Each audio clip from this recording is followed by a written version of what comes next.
Hello, எல்லா என் அன்பான நேயர்களுக்கு வணக்கம். இன்னைக்கு வீடியோவில் நான் தெனை அரிசி வச்சு கதம்ப சாதம் எப்படி செய்யறதுன்னு காட்டி கொடுக்குறேன்.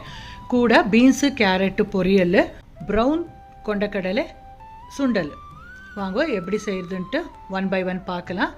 முதல்ல கதம்ப சாதத்துக்கு ஒரு குக்கர் வச்சுட்டு 2 டீஸ்பூன் அளவுக்கு நெய் விட்டுட்டு கடுகு தாளிப்புக்கு போட்டுக்கோங்க. மஞ்சத்தூள், பெருங்காயத்தூள் எல்லாம் ஒரு 1/4 டீஸ்பூன் சேர்த்தா போதும். அப்புறம் உங்களுக்கு விருப்பமான காய்கறியை சேர்த்துக்கலாம். நான் இங்கே பீன்ஸு, கேரட்டு, உருளைக்கிழங்கு, கேப்சிகம், தக்காளி, வெங்காயம் எல்லாம் சேர்த்துட்டு பண்ணிட்டுருக்கேன். கதம்புனால மிக்ஸ் ஆஃப் வெஜிடபிள்ஸு. எப்படி கதம்பு பூ ஃபேமஸ் இல்லையா, எல்லா கலர் பூ சேர்த்துருக்கல, அதே மாதிரி கதம்பு சாதத்துக்கும் உங்களுக்கு விருப்பமான காய்கறிகள் சேர்த்துட்டு நீங்கள் செய்யலாம். கூட நான் இங்கே ஃப்ரெஷ்ஷாக இருக்கிற ஒரு கைப்பிடி அளவுக்கு பட்டாணி பின்ன கொண்டக்கடலை கூட சேர்த்துருக்கேன்.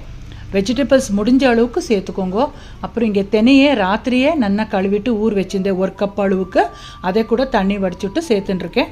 அப்புறம் குட்டி உண்டு புளியை 1 கப்பு தண்ணியில் ஊர் வச்சுருந்தேன். அது கூட ஜலத்தை விட்டுக்கோங்க, ரொம்ப நல்லா வரும். உப்பு, காரம், புளி சேர்ந்துண்டு. அப்புறம் இது கதம்ப சாது பவுடர், இது 3 டீஸ்பூன் அளவுக்கு சேர்த்துருக்கேன். வீட்லேயே செஞ்ச மசாலா இது. உங்களுக்கு அது எப்படி செய்கிறதுன்ட்டு வேணும்னா இன்னப்பான ஒரு வீடியோவில் பவுடர் எப்படி பண்ணுறதுன்ட்டு உங்களுக்கு காட்டி கொடுக்குறேன். 1 டீஸ்பூன் அளவுக்கு வெள்ளைப்பொடி கூட சேர்த்துருக்கேன். அப்புறம் ஃப்ரெஷ்ஷாக துருவின தேங்காய் துருவு ஒரு கைப்பிடி அளவுக்கு சேர்த்துட்டு எல்லாம் ஒரு ரவுண்ட் மிக்ஸ் பண்ணிவிட்டு அப்புறமா 1க்கு 4 டம்ளர் ஜலு விடணும். ஆனால் 1 கப்பு நீங்கள் தெனை அரிசி எடுத்துட்டாக்கா 4 கப் அளவுக்கு தண்ணி ஊற்றிக்கணும். அப்புறம் 2 டேபிள் ஸ்பூன் அளவுக்கு பாசிப்பருப்பு சேர்த்துருக்கேன். நல்லா கழுவிட்டு. பாசிப்பருப்பு வேண்டான்றவோ துவரம் பருப்பு கூட சேர்த்துக்கலாம். எல்லாம் சேர்ந்த போல் ரொம்ப நல்லா ஆகி வரும். கதம்ப சாதத்துக்கு துவரம் பருப்பு போட்டாலும் நல்லா வரும், பாசிப்பருப்பு போட்டாலும் நல்லா வரும். கொதிக்க வந்த உடனே குக்கர் மூடிட்டு 4 விசிலுக்கு கூவி வச்சக்கா சூப்பராக வெந்து வரும். இப்போ கொண்டக்கடலை சுண்டலுக்கு ரெடி பண்ணிட்டுருக்கேன்.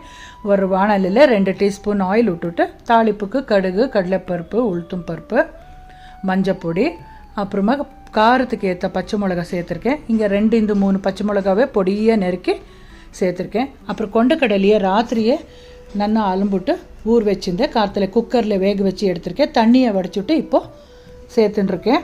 இது ஹை ப்ரோட்டீன் ரிச். இது கொண்டக்கடலை முடிஞ்ச அளவுக்கு வீக்லி ஒன்ஸ் ஆனால் செஞ்சு சாப்பிடுங்கோ. அப்புறமா தேவைப்படுற உப்பு சேர்த்துட்டு ஒரு 1/4 பிடி தேங்காய் துருவல் சேர்த்துக்கோங்க. அப்புறமா ஃப்ரெஷ்ஷாக இருக்கிற மல்லித்தழையை பொடியை நறுக்கி சேர்த்துட்டு ஒரு ரவுண்ட் நல்லா மிக்ஸ் பண்ணி வச்சாக்கா சூப்பராக சுண்டல் ரெடி ஆகிடும். அதே வாணலில் பொரியல் செஞ்சு காட்டின்னு பாருங்க. பீன்ஸு, கேரட் எல்லாம் பொடியாக நெருக்கிட்டு ஒரே ஒரு ரவுண்டுக்கு குக்கரில் வேக வச்சு எடுத்திருக்கேன். இப்போ தாளிப்பு கடுகு, கடலைப்பருப்பு, உளுத்தம் பருப்பெல்லாம் தாளிப்பு கொடுத்துட்டு வெந்த காய்கறி சேர்த்துட்டு